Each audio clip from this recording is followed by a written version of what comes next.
ಸಂದರ್ಭದಲ್ಲಿ ಮಾಧ್ಯಮದಲ್ಲಿ ಈ ರೀತಿ ಬರ್ತಾ ಇದೆ ಅನ್ನೋದು ಹೇಳಿದ್ರು.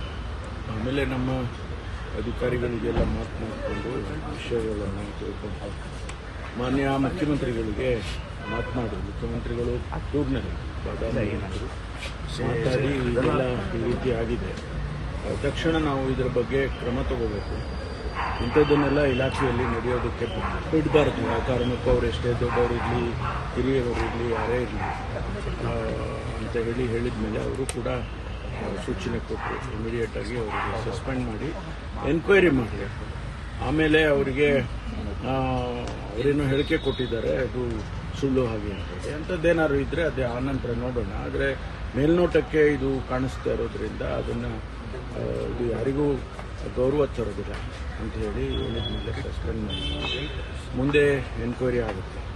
ಎನ್ಕ್ವೈರಿ ಆದಮೇಲೆ ಅದರ ಬೇರೆ ಬೇರೆ ಆಯಾಮಗಳೇನಿದೆ ಅದನ್ನೆಲ್ಲ ತಿಳ್ಕೊಂಡು ಆನಂತರ ಮುಂದಿನ ಕ್ರಮ ತಗೊಳ್ತೀವಿ. ತಮ್ಮ ಭೇಟಿಗೂ ಕೂಡ ಬಂದಿದ್ರು ಸರ್ ಅವರು ನಿನ್ನೆ ಇಲ್ಲಿ. ಅದೇ ಹೇಳಿದ್ರು ನನಗೆ ಮಲಗಿದ್ದೆ ಅಲ್ಲ ನಾನು ಬಂದಿದ್ರಂತೆ, ನಾನು ನೋಡೋಕ್ಕಾಗಿಲ್ಲ, ನೋಡ್ತಾನೂ ಇರಲಿಲ್ಲ. ಯಾಕೆಂದರೆ ಇಂಥ ಸನ್ನಿವೇಶದಲ್ಲಿ ನಾವು ಭಾಳ ಇದಾಗಿ ಇರಬೇಕಾಗ್ತದೆ. ಅದಕ್ಕೋಸ್ಕರ ನಾನು ಕಂಡಷ್ಟೇ ಎಲ್ಲ ಅರೆಸ್ಟ್ ಆಗಬೇಕು ಅಂತ ಬಿಜೆಪಿ ಅವರು ಒತ್ತಡ, ಅರೆಸ್ಟ್ ಮಾಡಿ ಅವ್ರನ್ನ. ಯಾಕಂತ ಹೇಳಿದ್ರೆ ಬೇರೆ ಬೇರೆ ಪ್ರಕರಣದಲ್ಲಿ ಹಾಗೆ ಮಾಡಿದ್ರಿ, ಈ ಪ್ರಕರಣದಲ್ಲಿ ಹಾಗೆ ಮಾಡಬೇಕು. ಅದೇ ಮುಂದಿಂದು ಕ್ರಮ ಬೇರೆ. ಮುಂದೆ ತನಿಖೆ ಆದಮೇಲೆ ಏನು ಬೇಕಾದರೂ ಆಗ್ಬೋದಲ್ಲ, ಅವರು ಡಿಸ್ಮಿಸ್ಸು ಆಗ್ಬೋದು. ಅದರಿಂದ ಈಗ ನಾವು ಇಮಿಡಿಯೇಟ್ ಆ್ಯಕ್ಷನ್ ತಗೊಳ್ಬೇಕು ಅಂತೇಳಿ ತಗೊಂಡಿದ್ದೇವೆ. ಅದನ್ನು ಯಾವುದೇ ಮುಲಾಜಿಲ್ಲದೆ ನಾವು ಹಿರಿಯರು ಸೀನಿಯರ್ ಆಫೀಸರ್ ಅದೆಲ್ಲ ಏನು ನೋಡಿದೇನೆ ನಾವು ಇಮಿಡಿಯೇಟಾಗಿ ಆ್ಯಕ್ಷನ್ ತಗೊಂಡಿದ್ದೇವೆ. ಅದಾದಮೇಲೆ ತನಿಖೆಯಲ್ಲಿ ಏನು ಬರುತ್ತೆ ಅದನ್ನು ನೋಡಿಕೊಂಡು ಮುಂದಿನ ಕ್ರಮ ತಗೊಳ್ತೀವಿ. ಸಂತ್ರಸ್ತೆ ಯಾರಾದ್ರೂ ಗೊತ್ತಾಯ್ತು ಕಂಪ್ಲೇಂಟ್ ಏನು ಈ ವಿಷಯದಲ್ಲಿ ಏನು ಬೇರೆ ಏನು ಗೊತ್ತಿಲ್ಲ.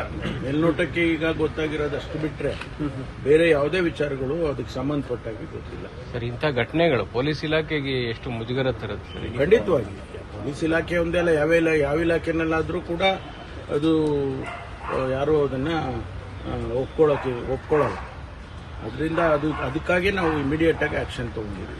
ಮುಖ್ಯಮಂತ್ರಿಗಳು ಕೂಡ ಬಹಳ ಅಪ್ಸೆಟ್ ಆಗಿದ್ದಾರೆ ಸರ್ ಈ ಘಟನೆ ಬಗ್ಗೆ ಅಂತ. ಮುಖ್ಯಮಂತ್ರಿಗಳು ಆಗಿದ್ದಾರೆ, ನಾನು ಆಗಿದ್ದೆ. ಯಾಕೆಂದರೆ ಇದು ನಮ್ಮ ಇಲಾಖೆ ಆದದ್ರಿಂದ ನಮಗೂ ಕೂಡ ಇದು ಸರಿ ಕಾಣಿಸೋದಿಲ್ಲ. ಸರಿ, ಥ್ಯಾಂಕ್ ಯು. ಅಲ್ಲಿ